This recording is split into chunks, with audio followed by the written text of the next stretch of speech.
약은 여인에게 빠진 양반. 옛날에 선비 최생의 아버지가 어느 고을 통관으로 부임할 때 아들 최생 역시 동행했습니다. 최생은 그곳 기생과 사랑에 빠지고 말았지요. 그런데 그의 아버지가 다른 곳으로 부임하게 되면서 그 역시 기생과 헤어지게 되었습니다. 그러자 기생은 최생의 손목을 잡으며 울며 청하였지요. 이제 헤어지면 또다시 언제 만나겠습니까? 도련님 신체에서 가장 중요한 것을 하나 주시면 징표로 삼아 잊지 않겠습니다. 이에 최생은 자신의 이 하나를 뽑아주고는 헤어지게 되었지요. 아버지를 따라가던 중 길가 나무 그늘에서 말에게 물을 먹일 때였습니다. 이때 갑자기 사랑했던 기생이 생각이 나 눈물이 핑 돌았지요. 그때 어떤 청년이 이곳에 도착해 눈물을 흘렸습니다. 그의 뒤를 이어 다른 청년이 도착하여 이 역시 눈물을 지고 있었지요.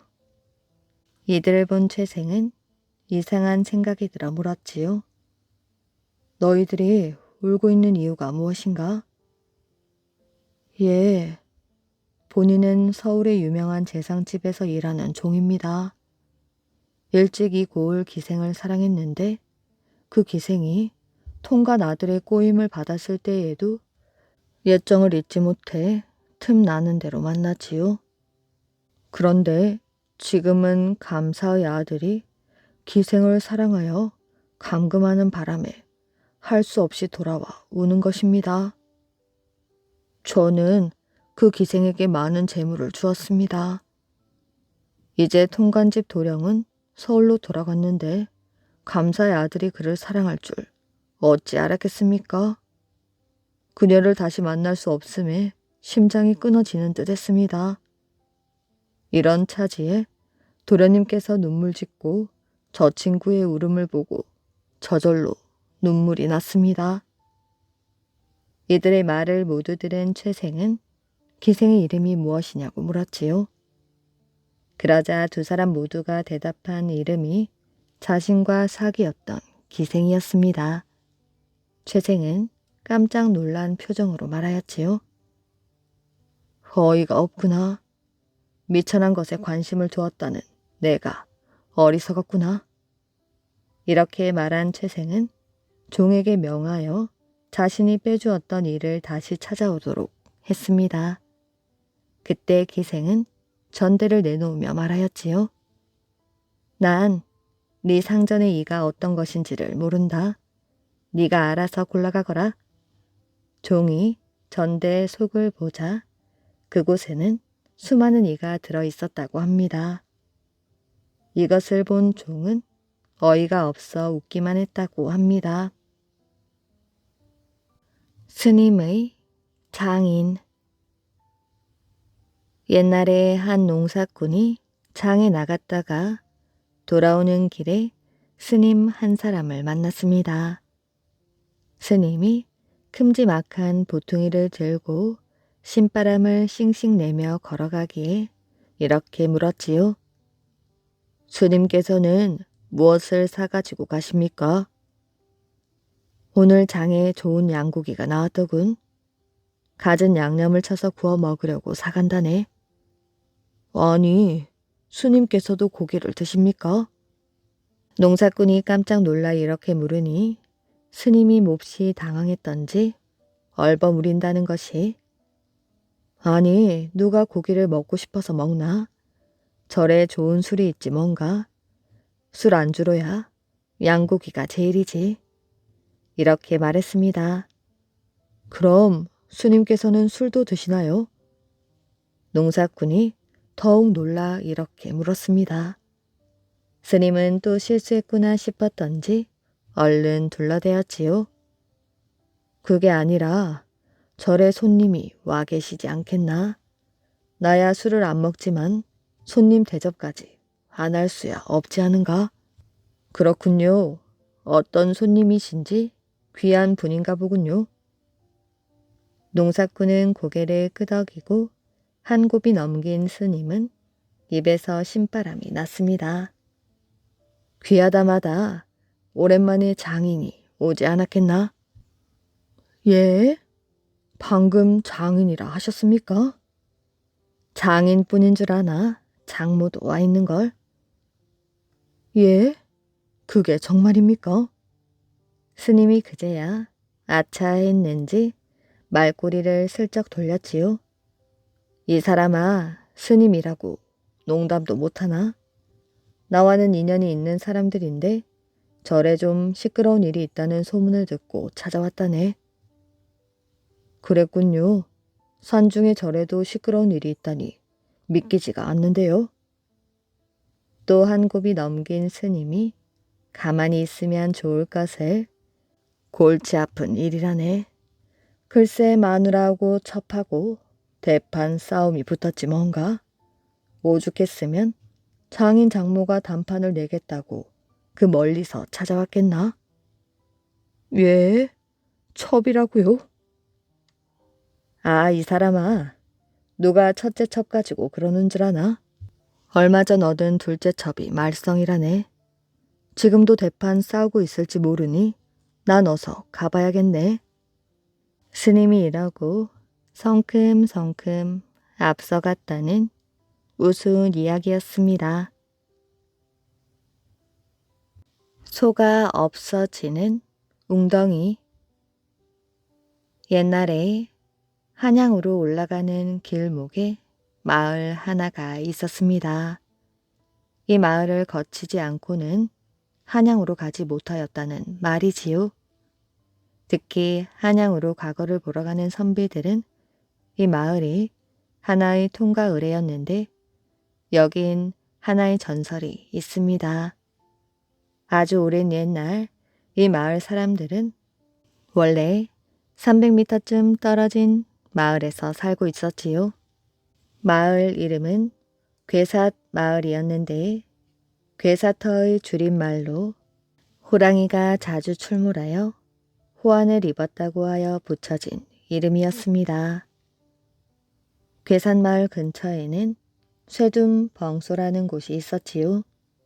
어느 날 소 근처에 메어두었던 황소가 감쪽같이 사라져 버렸습니다. 마을 사람들이 다 나서서 찾아보았지만 황소를 찾을 수는 없었지요. 그런데 얼마 뒤 똑같은 일이 벌어졌습니다. 마을 아이가 쇠둠벙소 근처에 소를 메어놓고 동무들과 놀고 있는 사이에 이번에도 소가 감쪽같이 사라진 것이었지요. 그래서 마을에서는 대책회의가 열렸습니다. 호랑이가 나타난 것이라면 소를 해친 흔적이라도 남아있어야 할 텐데 아무런 흔적조차 없었습니다. 참으로 회개한 일이 아닐 수가 없었지요. 결국 미끼를 던지기로 한 마을 사람들은 날을 정해 송아지 한 마리를 쇠둠벙소 근처에 메어놓고 먼 발치에서 지켜보았습니다. 하지만 아무리 기다려도 별 다른 조짐이 보이지 않았지요. 마을 사람들이 막 철수하려는 순간 놀라운 일이 벌어졌습니다. 쇠둠벙소에 갑자기 물결이 이더니 커다란 이무기가 하늘로 솟구치는 것이었지요. 그러더니 순식간에 송아지를 휘감고는 물속으로 들어가 버렸습니다. 함께 보지 않았다면 서로가 믿기 힘든 그런 광경이었지요. 송아지는 비명 한번 지르지 못하고 물속으로 사라졌고 이내 쇠둠벙소는 아무 일 없었다는 듯 잔잔해졌습니다. 마을 사람들이 대책을 논의하였으나 뾰족한 수가 없었지요. 워낙 커다란 이무기인지라 누구도 나서서 어떻게 해보겠다는 사람이 없었습니다. 그러자 마을 청년 가운데 한 사람이 의견을 내었습니다. 이참에 소의 물을 다 퍼버리면 어떨까요? 의견이야 좋았지만 선뜻 누구도 그러자고 동조하는 이가 없었지요. 영물 같은 이무기에게 무슨 변을 당할지 알 수 없었기 때문이었습니다. 그런데 그냥 있는다고 다른 수가 있는 것도 아니어서 결국 나를 잡아 물을 퍼내기로 하였지요. 물을 푸기로 한 날 마을 사람들은 하늘에 재를 올리고 물길을 막고 난 뒤 소의 물을 푸기 시작했습니다. 처음 멈칫멈칫하던 사람들도 일단 일이 시작되자 언제 그랬냐는 듯 신명나게 물푸기를 하였습니다. 그런데 거의 바닥이 보일 때까지도 소에는 이묵의 흔적이 보이지 않았지요. 마침내 물이 다 말랐는데도 이묵이는커녕 피라미 한 마리도 나타나지 않았습니다. 이상한 일은 그 다음부터 일어났지요. 물을 다 퍼버린 다음 날부터 마을에 있는 가축들은 밤만 되면 숨진 채 발견되었습니다. 심지어 가축을 지킨다며 밤을 새던 사람이 변을 당하기에 이르렀습니다. 알고 보니 호랑이의 짓이었지요. 용이 되어 하늘로 승천할 날을 기다리던 이무기는 이 마을을 지키던 수호신이었습니다. 이무기 때문에 호랑이가 마을을 넘보지 못하였던 것이었지요. 그런데 이무기를 쫓아버리는 바람에 호랑이가 나타나 피해를 입게 된 것이었습니다. 결국 호랑이를 피하여 지금의 마을로 옮긴 마을 사람들은 그때부터 이무기를 달래는 죄를 지내기 시작했습니다. 그런데 문제는 한양길이었습니다. 과거를 보러 한양으로 가는 선비들은 반드시 이곳을 지나야 하는데 호랑이가 두려워 과거를 보러 가지 못하였던 것이었지요. 산길을 가지 않으려면 고개를 넘으면 되는데 이 고개는 커다란 바위가 가로막고 있어서 어찌할 도리가 없었습니다. 그러던 어느 날, 그날도 이무기의 혼을 달래며 호랑이를 막아달라 기원하던 마을 사람들의 정성이 하늘에 닿았는 채 갑자기 마른 하늘에 날벼락이 쳤습니다. 그러더니 놀랍게도 고갯길 바위에 커다란 구멍이 뚫렸지요. 그때부터 과거를 보러 가는 선비들은 이 구멍을 지나 한양으로 갔다고 합니다. 도둑을 깔본 사람. 옛날에 한 백만장자 부자가 시장에 앉아 친구들과 술을 마시며 이야기를 나누고 있었습니다. 글쎄, 어제 우리 집에 도둑이 들었어. 돈과 값 나가는 물건을 많이 가져갔지. 나도 어제 도둑을 맞았는데. 백만장자는 두 친구의 말을 비웃었습니다. 집 단속을 어찌하길래 도둑이 드나? 우리 집엔 도둑이 얼씬도 못하네. 그런데 이 백만장자의 말에 귀를 기울이는 한 사람이 있었지요. 근처에서 술을 마시던 도둑이었습니다. 도둑은 백만장자의 말을 들으며 코웃음을 쳤지요. 도둑은 얼씬도 못하게 한다고? 어디 한번 당해봐라. 도둑은 그의 코를 납작하게 해줄 생각이었습니다. 도둑은 백만장자가 잠깐 딴 짓을 할 때 그의 주머니에서 담뱃대를 몰래 훔쳐냈지요. 그러고는 바로 백만장자의 집으로 가서 그의 아내에게 담뱃대를 보여주었습니다. 어르신께서 기름을 사신다며 구리로 만든 그릇 2개를 가져오라 했습니다. 이 담뱃대를 보여드리면 의심하지 않으실 거라는 말씀도 하셨지요. 아내가 보니 남편의 물건이 틀림없었습니다. 아내는 도둑에게 구리로 만든 그릇 2개를 주었지요. 도둑은 기름을 사서 그릇에 담아 다시 백만장자의 집으로 가서 아내에게 주었습니다. 어르신께서 사신 기름입니다.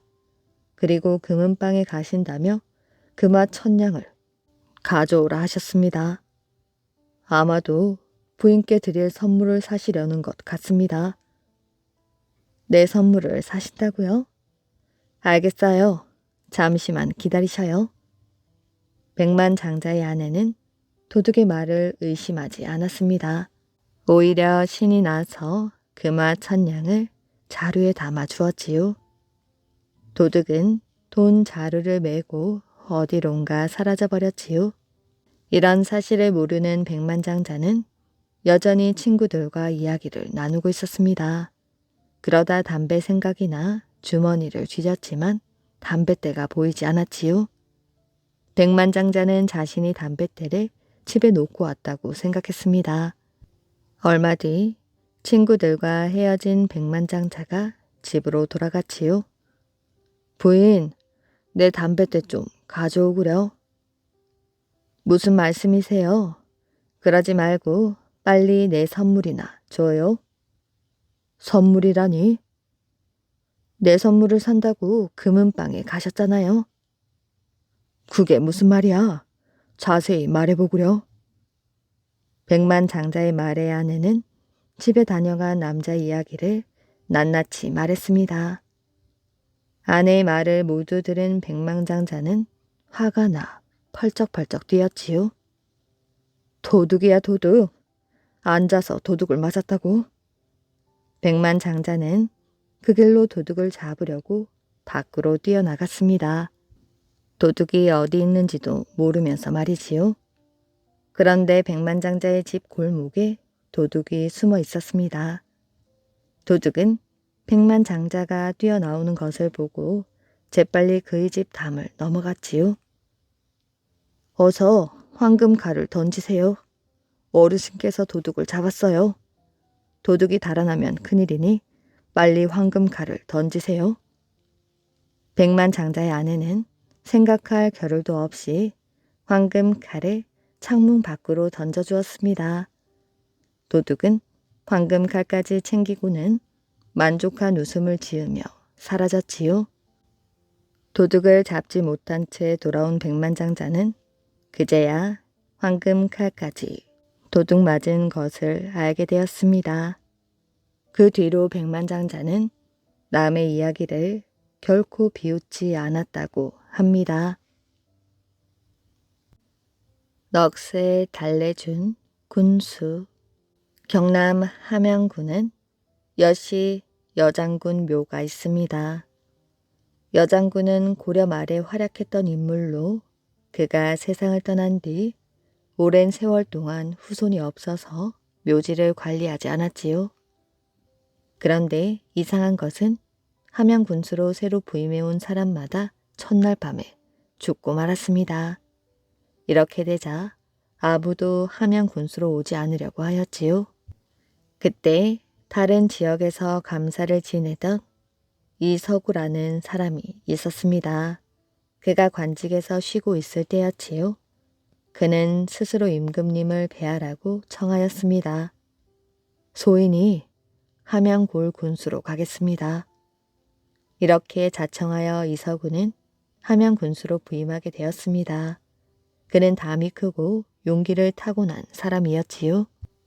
그가 자청한 것은 벼슬이 탐이 나서가 아니라 함양고을의 비밀을 파헤쳐 보고 싶었기 때문이었습니다. 그는 군수가 되어 함양고을을 향해 길을 재촉하였지요. 왜 부임하는 첫날 밤에 죽는 것인가? 부임하는 날 모두 죽는 이유가 무엇일까?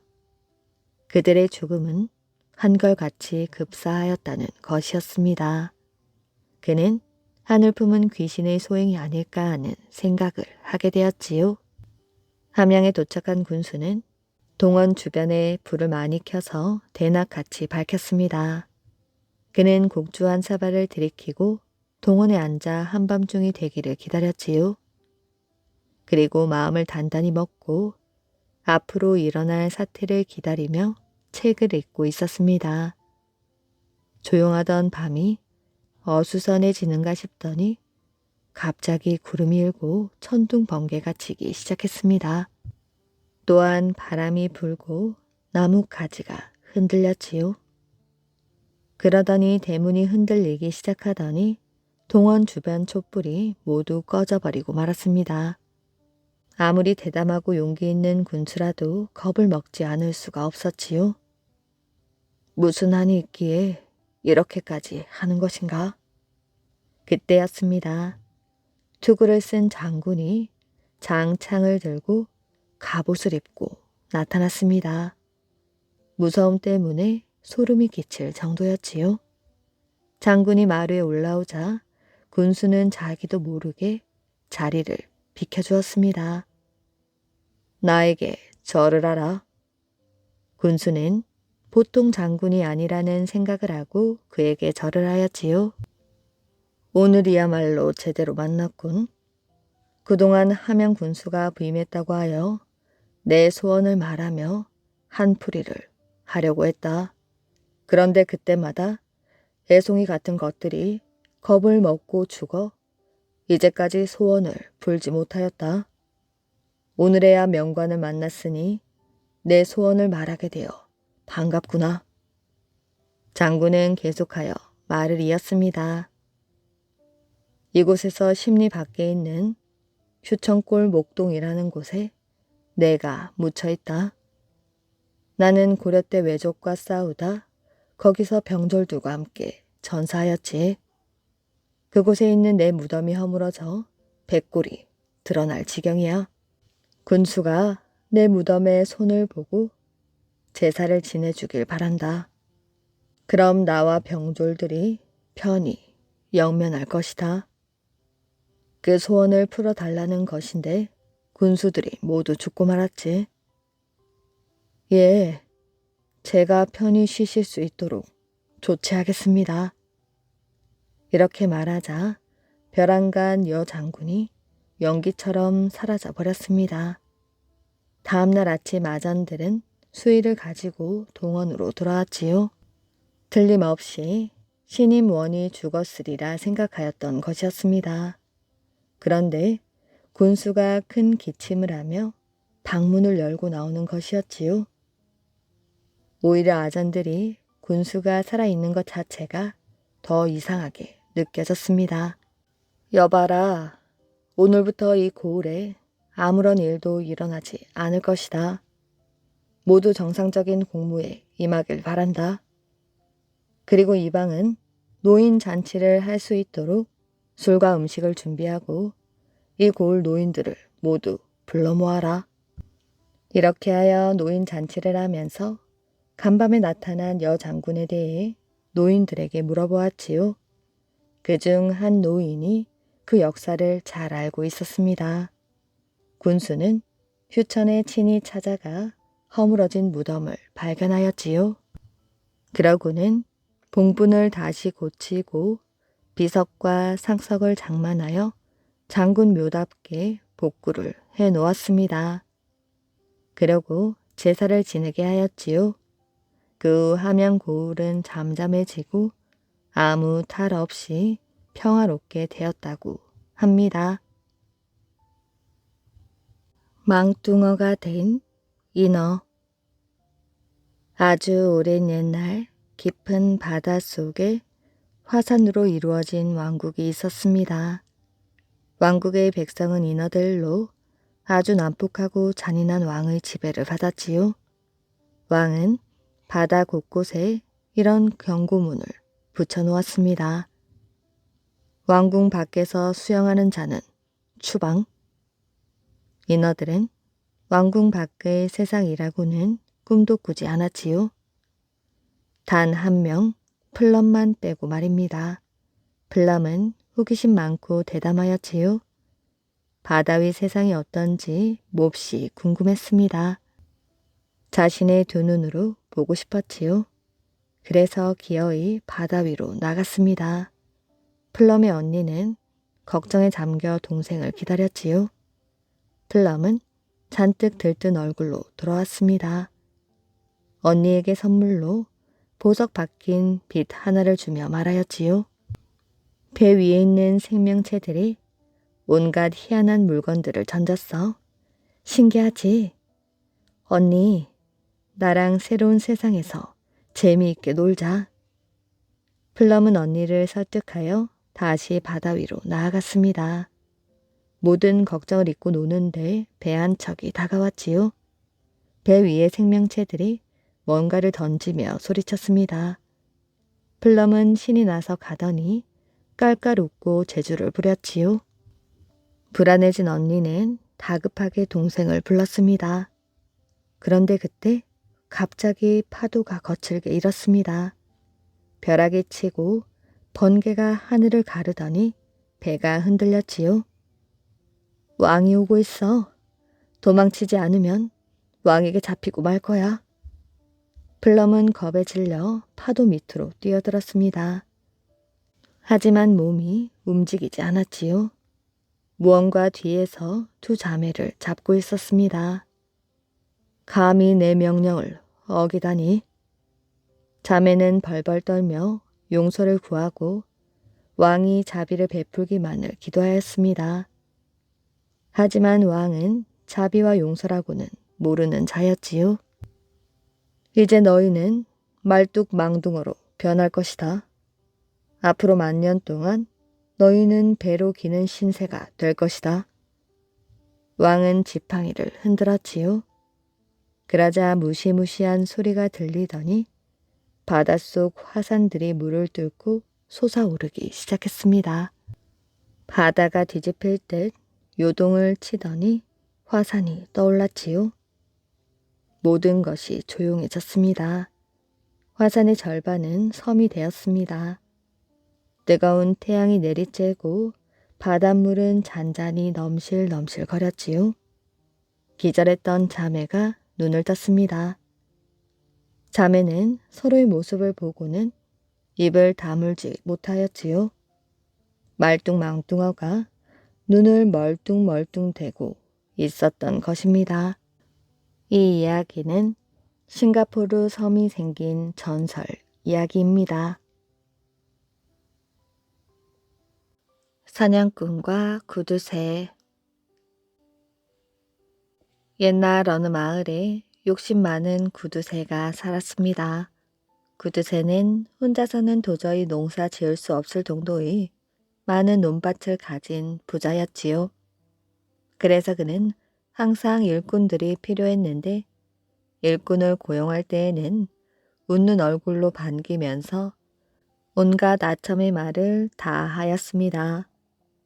그러나 약속한 1년이 되어 품삯을 계산할 때이면 별의별 핑계를 대어 어떻게 해서든 품삯을 절반 이상 깎고야 마는 사람이었지요. 이런 식으로 구두쇠에게 속은 사람이 얼마나 많을지 셀 수조차 없을 정도였습니다. 그러자 아무도 구두쇠의 농사를 지으려 하지 않았지요. 기름진 땅이 잡초무성한 황무지로 변해가는 것을 본 구두쇠는 속이 쓰리고 입술이 바짝 타 들어갔습니다. 이곳저곳을 다니며 일꾼을 구하였지만 아무도 일하려는 사람이 없었지요. 구두쇠는 마침내 병이 나고 말았습니다. 아무것도 먹지도 마시지도 못한 채 보름이나 자리에 누워 죽을 날만을 기다리는 꼴이 되었지요. 구두쇠의 아내는 여기저기서 용하다는 의원도 불러오고 좋다는 약도 다 써보았지만 구두쇠의 병은 갈수록 심해지기만 하였습니다. 불안해진 구두쇠의 아내는 뒷일을 의논하기 위해 사람을 보내 외갓집에 가 있는 딸을 속히 돌아오게 하였지요. 구두쇠 부부에게는 자식이라곤 무남 동료 외동딸 하나뿐이었습니다. 그들 부부는 딸을 애지중지 길렀는데 딸이 원하는 것이면 무엇이든 다 들어주었지요. 딸은 인물도 괜찮았을 뿐 아니라 하루에 1000리를 달릴 수 있는 특이한 재주를 가지고 있었습니다. 그래서 사람들은 그 딸을 천리양이란 별명으로 불렀지요.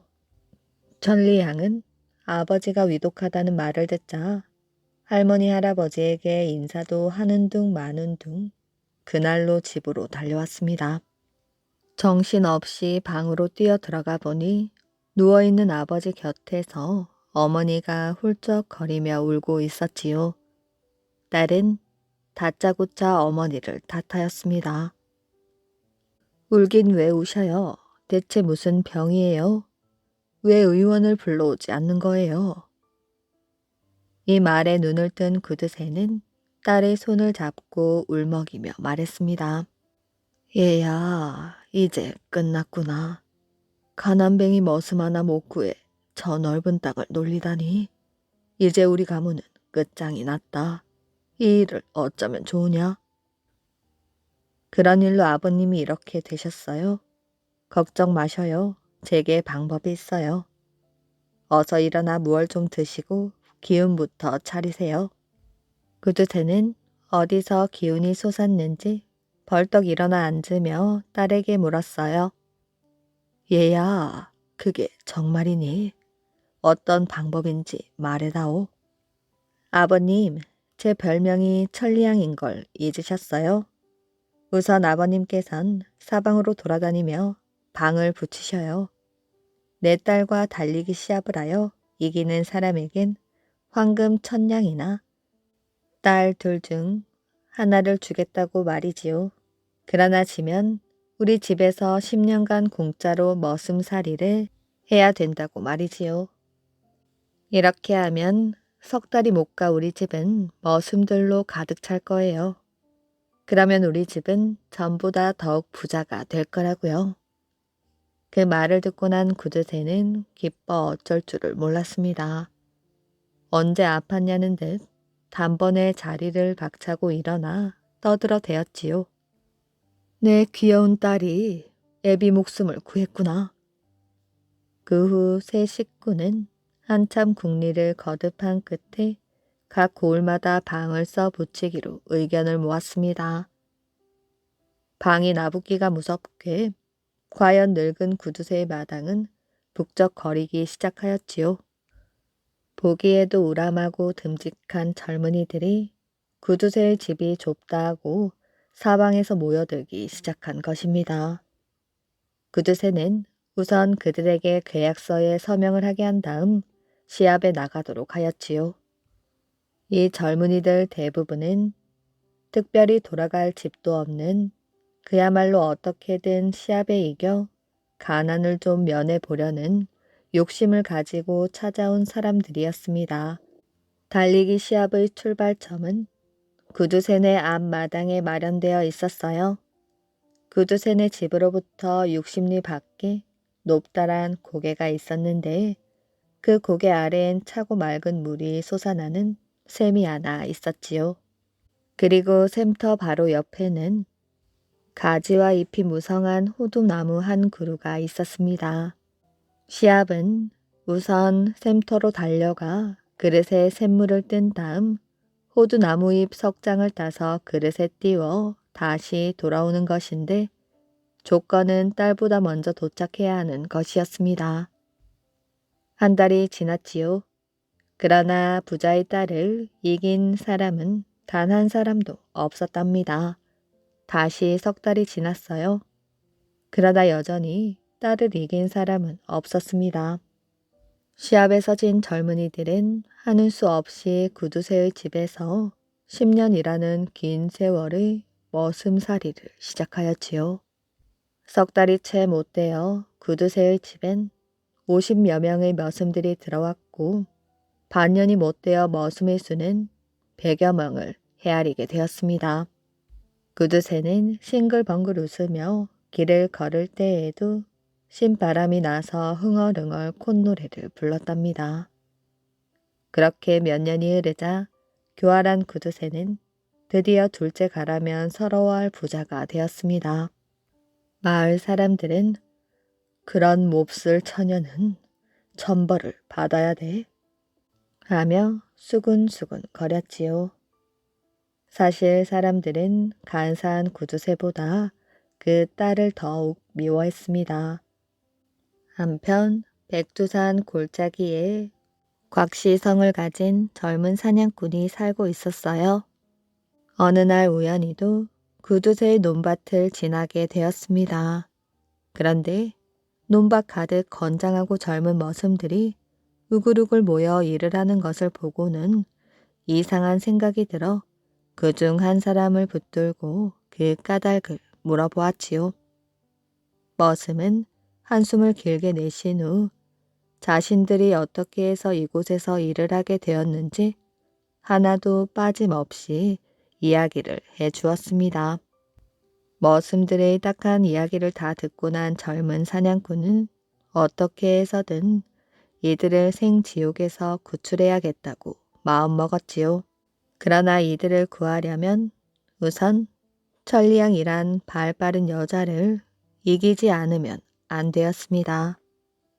사냥꾼에겐 귀신같이 쏘아 맞추는 활 재주는 있었으나 달리기는 아무래도 천리양을 따를 수가 없었지요. 사냥꾼은 천리양과의 시합에서 이기려면 여러 사람들의 힘과 지혜가 있어야 한다고 생각했습니다. 그래서 그는 각지를 돌아다니며 재주 있는 사람을 찾기로 결심하였습니다. 여비가 없는 그는 우선 엿을 팔아가며 재주 있는 사람을 찾기 위해 이고을 저고을로 돌아다녔지요. 시간은 3년하고도 3개월이라는 세월이 흘렀습니다. 마침 더위가 기승을 부리는 한여름 낮이었지요. 점심때쯤 사냥꾼은 메고 다니던 연목판을 내려놓고 산 위의 커다란 나무 그늘에서 땀을 식히고 있었습니다. 그러다 언뜻 고개를 돌려보니 저만큼 산 아래에서 어떤 사람이 작은 길을 따라 산을 오르고 있는 게 보였지요. 자세히 보니 그 사람은 오직 한쪽 다리로만 걷는데 그 빠르기가 마치 바람 같았습니다. 그리하여 단숨에 꼭대기로 올라왔지요. 가까이서 그를 본 사냥꾼은 깜짝 놀랐어요. 그 사람은 일부러 한쪽 다리를 끈으로 묶어 그 끈을 어깨에 걸치곤 한 다리로만 걸었던 것입니다. 사냥꾼은 얼른 그를 불러 세웠지요. 여보시오, 날이 이렇게 더운데 잠시 앉아서 더위나 식히고 가시지요. 좋지요, 감사합니다.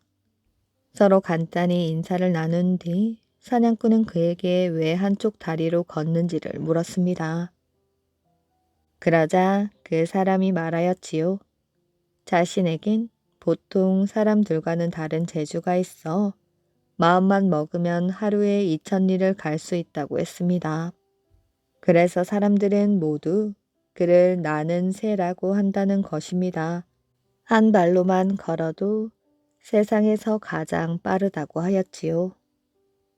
그가 이번에 길을 떠난 이유는 아름다운 산과 들을 유람하기 위해서인데 너무 빨리 걸어버리면 경치를 자세히 볼 수 없기 때문에 일부러 한쪽 다리를 묶고 한 발로만 걷는다고 하였습니다. 정말 당신에게 그런 재주가 있다면 내게 한번 보여주지 않겠소? 나는 새는 승낙을 하였습니다. 그러자 사냥꾼은 엿 목판 밑에서 활과 화살을 꺼내 오리 밖에 있는 커다란 오동나무를 가리키며 말하였지요. 내가 저 산 아래의 오동나무를 쏘아 맞출 터이니 당신은 내가 열을 세는 동안 뛰어가 화살을 뽑아올 수 있겠소. 나는 새는 고개를 끄덕이며 다리를 묶었던 끈을 풀었습니다. 그러고는 사냥꾼에게 빨리 활을 쏘라고 오히려 재촉을 하였지요. 사냥꾼은 활을 들어 그 오동나무를 향해 겨냥을 한 뒤 화살을 날렸습니다.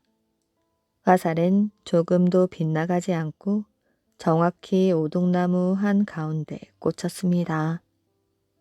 이와 동시에 어디선가 휙 하는 소리가 들리는가 싶더니 나는 새가 보이질 않았지요. 사냥꾼이 막 9가지 세었을 때 나는 새는 벌써 화살을 쥐고 사냥꾼 앞에 돌아와 있었습니다. 이 사람이야말로 자신이 꿈에서도 찾아 헤매던 바로 그 사람이었지요. 정말 훌륭한 재주요. 정말 훌륭하오. 이까짓 것 가지고 뭘요. 제게도 댁의 활솜씨를 한번 구경시켜 주시겠습니까? 내 활솜씨야 그리 대단한 것도 아니지만 정 보고 싶어 한다면 한번 해보겠소. 사냥꾼은 이렇게 말하며 손톱만큼 작은 풀잎을 뜯어 나는 새의 콧잔등에 올렸습니다. 그러곤 100걸음을 세어 떨어져 서라고 하였지요. 사냥꾼이 힘껏 시위를 당겼습니다.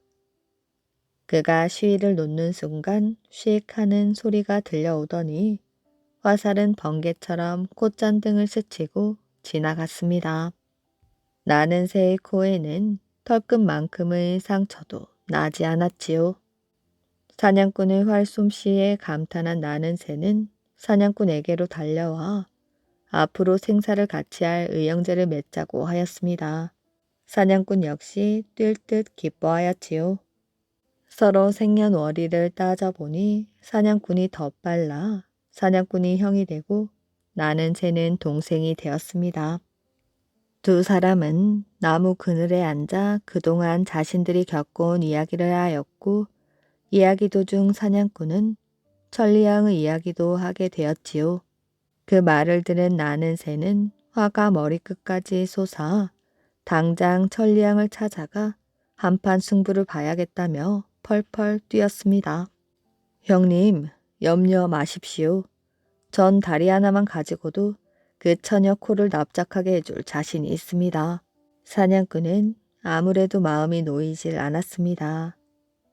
사냥꾼은 나는 새가 너무 거만해 보였지요.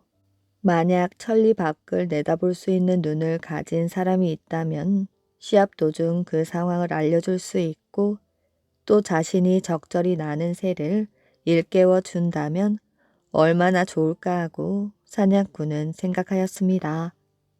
그는 당장 나는 새를 데리고 천리를 볼 수 있는 사람을 찾아 다시 길을 떠났어요. 그러던 어느 날 산 꼭대기의 커다란 바위 위에서 그들이 쉬고 있을 때였습니다. 산 아래에서 어떤 사람이 올라오고 있는 게 보였지요.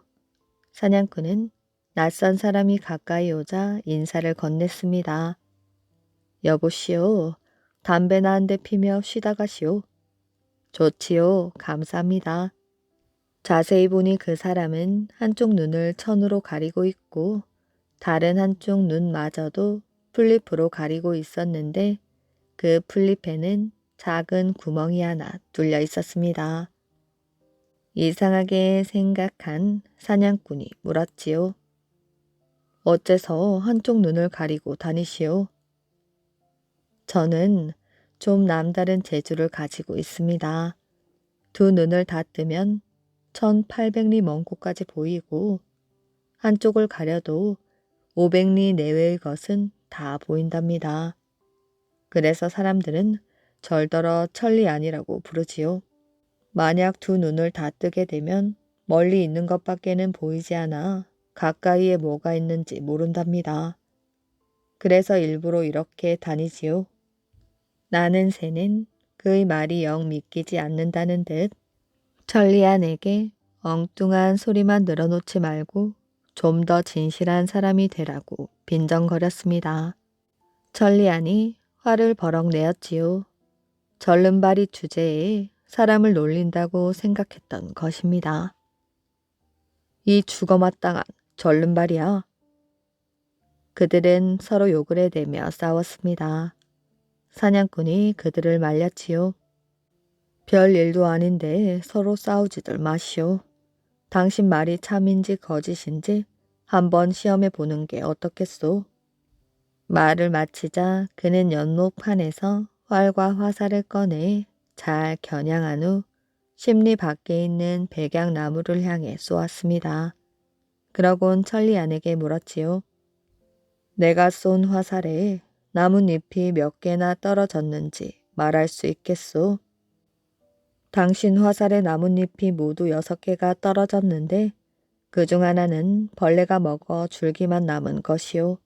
사냥꾼은 몸을 돌려 나는 새에게 말했습니다. 네가 뛰어가 세어보아라. 이 사람 말이 맞는지 들리는지.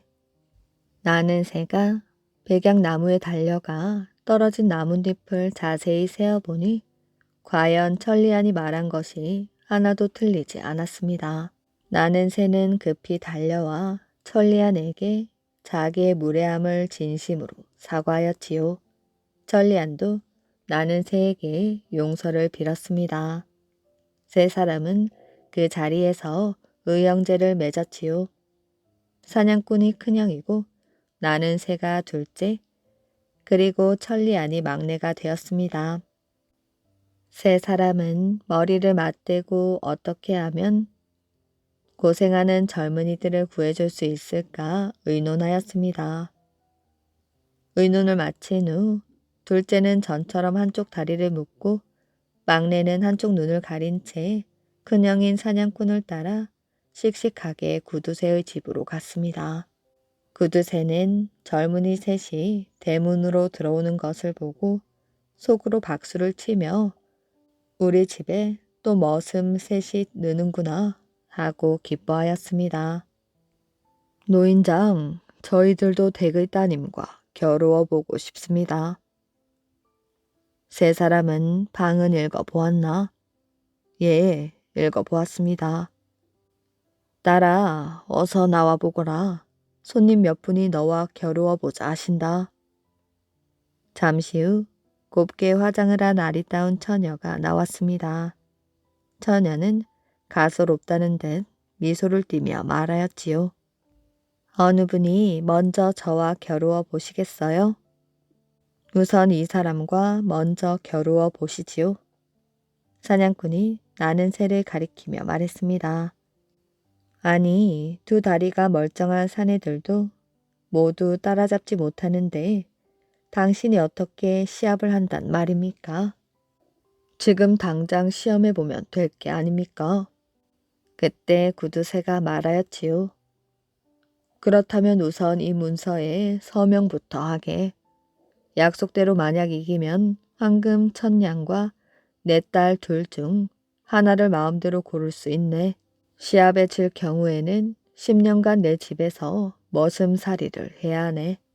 사냥꾼은 혹시 이 늙은 구두쇠가 뒤에 딴 말을 할까 염려되어 그에게도 서명을 할 것을 권했습니다. 구두쇠는 자신만만하게 서명을 하였습니다. 나는 새는 이 정도 시합은 조금도 문제가 없다는 듯 다리를 묶었던 끈을 풀었습니다.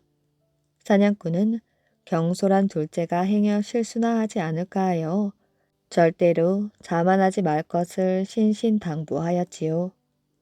나는 새는 고개를 끄덕이면서도 속으로는 별로 대수롭지 않은 일을 신경 쓰는 큰형을 비웃었습니다. 드디어 시합이 시작되었지요. 사냥꾼이 천리안에게 물었습니다. 지금 몇 리나 뛰었지? 벌써 10리를 갔습니다. 누가 앞서 있나? 작은 형이 조금 앞서 있는데요. 구두쇠는 이들 곁에 앉아 있다가 이들이 계속 손짓 발짓을 하며 서로 무어라 말을 주고받는 것을 보고는 몹시 이상해했습니다. 자네들 뭘 보고 그러나? 아무것도 아닙니다. 그저 우리는 동생이 꼭 이기길 기원하고 있었습니다. 한편 그 시간에 나는 새는 이미 고개 아래 샘터에 도착했습니다. 그는 우선 그릇 가득 맑고 차가운 샘물을 뜬 다음 호두나무에서 깨끗하고 커다란 잎석장을 따서 그릇에 띄웠습니다. 그리곤 번개처럼 우덩기를 되짚어 뛰기 시작하였지요. 그가 다시 강가에 왔을 때 천리양은 그제서야 막 샘터에 닿았습니다. 아는 새는 또 못된 버릇이 슬며시 도졌습니다.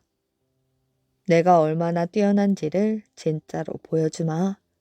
지금부터 이 몸은 한 발로 뛰어 널 놀라게 해주겠다.